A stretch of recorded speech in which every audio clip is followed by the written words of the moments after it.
Hey, what is up guys, MKBHD here. Okay, pausing on all the Galaxy Fold hype for just a second. This is the Huawei P30 Pro. This is the phone I've been using for weeks leading up to all the Galaxy Fold stuff and might as well keep using after it. This is the phone that you've either never heard of or you've heard all about it and are probably wondering if these cameras are worth the hype. I gotta say, the P30 Pro is the best phone not sold in the US. That's just facts. And that's of course gonna hurt its popularity here, but if you're gonna get one, which you still can, you should know all about the rest of it too. I mean, what people are really here for is the camera, and we'll get to that, but the rest of the phone's pretty damn good too. So the easiest way to think about this phone is it's an upgraded design of the P20 Pro, but with all the best features of the Mate 20 Pro. So aesthetically, you can tell Huawei definitely knows they struck gold with this really unique triple color gradient look. I'd bet money that was their #1 seller of the P20 Pro because now all of them have this look. So there's a red gradient one, this pearly white gradient one I've seen on videos, and then this one here is my personal favorite, a sort of a green to blue to purple aurora starburst kind of thing. Reminds me actually of one of those classic Windows wallpapers. Remember this one with the fish? Just me? Okay. But yeah, no, it stands out. If you're about that psychedelic look, this is the one for you. If not, you can easily go full matte black everything with a skin from our channel sponsor Dbrand. So if you like to keep it low key like that, I'll drop a link to those below. So Huawei, like I've mentioned, has sort of taken after Samsung a little bit with their aesthetic, but they've also carved out some things that are their own. Some of them for the better, some of them not so much. So the psychedelic triple color thing, sure, that's all you, Huawei. This sort of trapezoidal shape on the top and bottom, they own that. The shape of the camera bump, they sort of own that too, but it's pretty huge. This thing legit wobbles on a table to the point where it's actually noticeable, and that could bother some people. The speaker down here at the bottom, it's consistent with other phones, and it's decently loud but doesn't sound great, and it's disappointingly really easy to accidentally block with a single finger, and there's no earpiece speaker to balance that out. And then the whole button situation is kind of interesting. So first of all, the power and volume rocker are on the same side. Kind of wish they weren't. Huawei keeps doing this, but I wish the volume rocker was on the other side, which is just blank. And then on most phones, a double tap of the power button is your camera shortcut. On this phone, double tapping the power button doesn't do that. It just sleeps and wakes really fast. It's actually double pressing the volume down button, which gets you into the camera, unless you're on the home screen, in which case double pressing volume down just lowers your volume, so there's no camera shortcut. Then holding down the power button isn't for shutting down. That'll get you to Google Assistant. So that accented power button, as a long press, it sort of doubles as a voice assistant trigger. And then power and volume down is still a screenshot.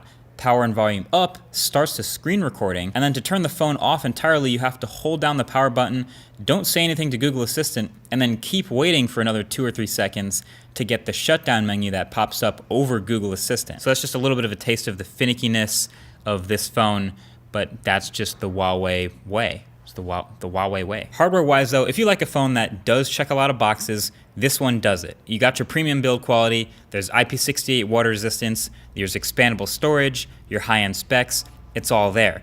It also has the earpiece speaker behind the glass, so this whole top third of the phone is the earpiece, and it even tells you where to put up your ear to listen to it, and it doesn't buzz at all like LG's did, so it sounds great. It doesn't double as a second front-facing speaker though. I think some people would trade it for a real speaker so that you didn't have such an easily mutable source of audio, but hey, that's the Huawei way. But you know what else is behind the glass is that fingerprint reader.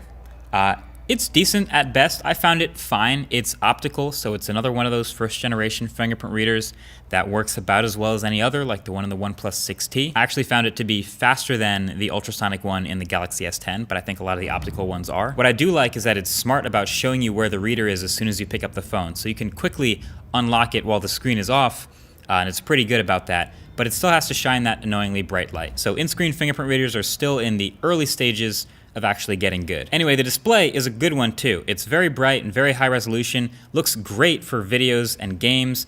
It's not the brightest, but it is definitely viewable outdoors. I might be starting to get over the sort of bleeding over the edge thing that they've done with this phone and Samsung's done a little bit. I'm kind of torn on it because it get a little extra glare on the sides, but it still looks really cool. But it definitely hasn't been anywhere near stopping me from using the phone and liking it. I just think I actually wouldn't mind if it was flat. The screen is so nice anyway. And then sadly, no headphone jack in this phone. RIP, sorry headphone jack fans. The P30 does have one, the P30 Pro does not, same thing as last year. That's about the only box this phone doesn't check, that along with stereo speakers. And the performance is all around excellent. So it's super responsive and fast. And thanks to the Kirin 980 and 8 gigs of RAM, I've had no slowdowns or any questionable lag or anything with the P30 Pro, which is awesome. It's one of my favorite things about this phone, and it actually goes hand in hand with the incredible battery life. I didn't even mention the battery life. This 4,200 milliamp hour cell is the new undisputed heavyweight champ for battery in smartphones, period. I mean, I'm ending days with 40, 45% left. I'm getting 7+ hours of screen on time on heavy days. I don't even worry about when I charge it anymore. I just plug it in whenever I feel like it. This is the champ. This is what you want. You want to never have to worry about the battery when you're using your phone.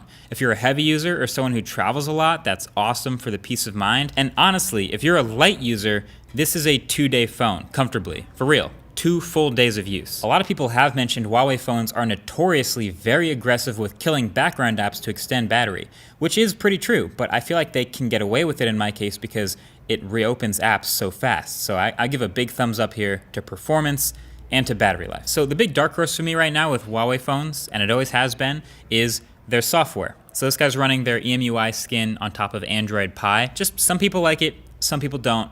And I'm in that second camp. But there's a ton of great features. I love the dark mode, so if you go under battery settings, there's a toggle to darken interface colors, and it permeates throughout the whole OS, so it's easy on the eyes. Dark mode is basically everywhere. I also like that in any app, you can swipe across the navigation bar to enter one-handed mode, and this is a gesture that you can do with one hand, and it makes it easier to type or just scroll or reach things in the corners. It's kind of like Apple's reachability, but I think a better, easier gesture. But there's also things I just don't like. So the settings app is still a clutter. It's hard to navigate, and I wish they'd organize it a little bit better or clean it up.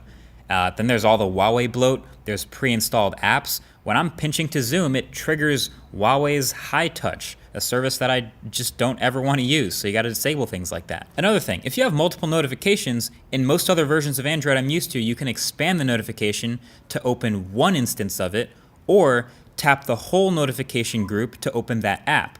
But on this phone, you can't do that tap to just open the app, so it expands them every time, requiring an extra tap for me to open. That annoyed me. And then small details like zooming in with the camera app strangely takes 2 hands because of where they put the zoom slider at the bottom, when pretty much every other phone has put careful attention into making sure I can zoom with one hand.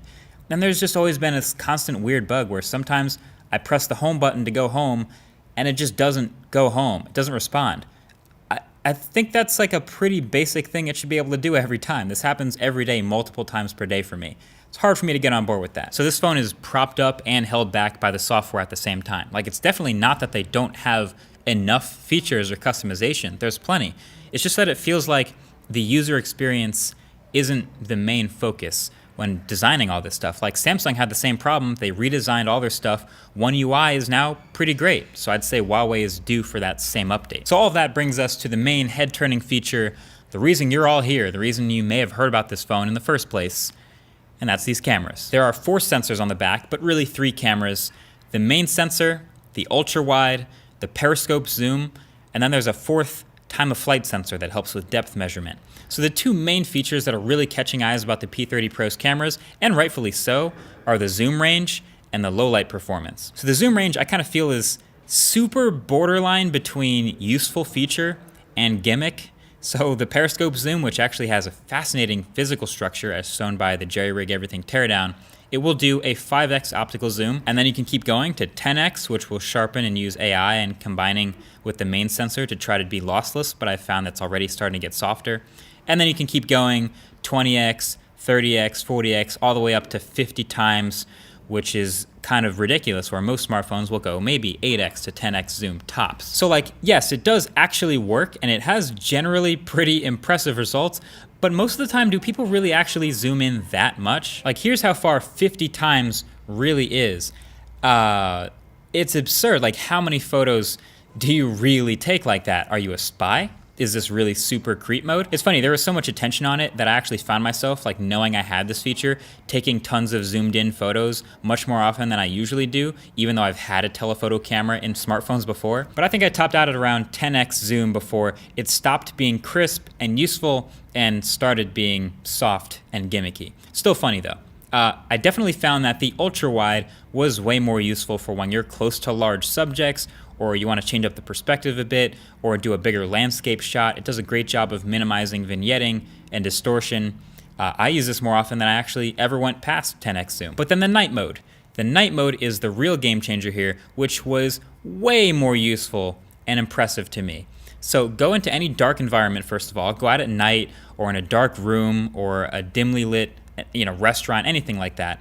The viewfinder right off the bat is showing more than most. And then you snap the photo and let it process for a quick second. And boom, it's showing the scene with way more light than real life, usually showing more than the actual human eye is seeing.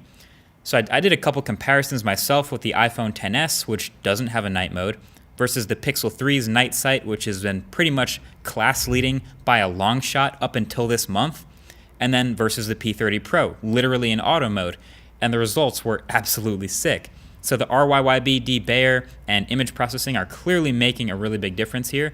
Images from the P30 Pro in literally basically pitch black look like you're shining a light into your scene. It's wild, and it's actually kind of addicting and fun to play with. The only downside is the fact that it does this in auto mode all the time, which means sometimes your dimly lit bar shots will actually look too bright. You know, it's funny, during Huawei's presentation of this phone, they showed pretty much exclusively like nighttime and low light shots, especially when comparing to their competition, to the point where they pretty much didn't even talk about daylight photography at all.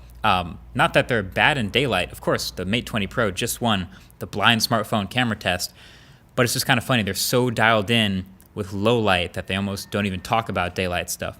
But I think that's actually a pretty good idea. That's where most people take a lot of photos. I will say daytime photos from the P30 Pro fell in line with what we saw from the Mate 20 Pro. They're coming down from their hyper overprocessed sharpened land into a more toned down, realistic look for sure. It still loves to overexpose, but that can be fixed. And the 40 megapixel sensor downsampling to 10 megapixel photos still turns out plenty detailed. I feel like I can still identify Huawei color science though on site, because especially with the reds, it's a little bit behind the rest. Compare it like this shot, for example, with the skin tones on the Pixel versus the P30 Pro.